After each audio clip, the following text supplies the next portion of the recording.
بسم الله. سڵاوتان لێبێ ئەمڕۆ 27 دوانزەی 2021 شوێنەکەمان هەڵی نەشتەرگەریە لە نەخۆشخانەی ئاسوودەی تایبەت لە شاری سلێمانی تەمەنی نەخۆشەکەمان 4 ساڵ و نیوە و لە شاری کەنارەهێنان لە گەرمیانەوە بەداخەوە کە ناچار بووین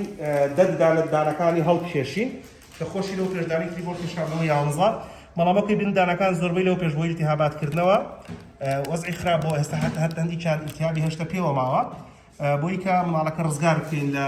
ئەم سەرچاوە ئیلتیهاباتانە لە دەمیانە. کارەکە سەعات و نیوێشی پێچووە و جگەلەوە ستیلێکمان داناوە بۆ سەردانێکی شیری منداڵەکە کە دانی هەمیشەیی نییە لەژێریە و ئێستا بەسپاسەوە ستافی بێهۆشکاری لە نەخۆشخانەی ئاسوودە خەریکی خەبەرهێنانی منداڵەکان. تکاتان لە یەکەم منداڵەکانتان بە 1 ساڵی بێنن وەلامان بۆی کە نەهێڵین بدەنە ئەم ڕۆژەوەم حاڵە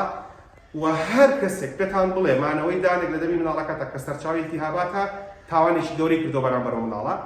و هەروەها ئەوانەی کاڵن ئەم دانە نابێت پێشتە بۆی دانی منداڵەکە خواردنەبێ ئەم منداڵە نەجەژنیان کردووە نەخواردنی خواردنە نەژیانی ژیانە و کێشی کەم بۆتەوە و هەموو شتێکی تێکچوو و جگەرەوەی ئیلتیهاباتە کاریگەری هەیە بۆ سەر دڵی منداڵەکە و ئەگەری وەیە تووشی نەخۆشی دڵ و نەخۆشی مێشکی بکات هەڵی بژێرن منداڵەکانمان دانیان خوار بێ یان دڵیان نەخۆش بێ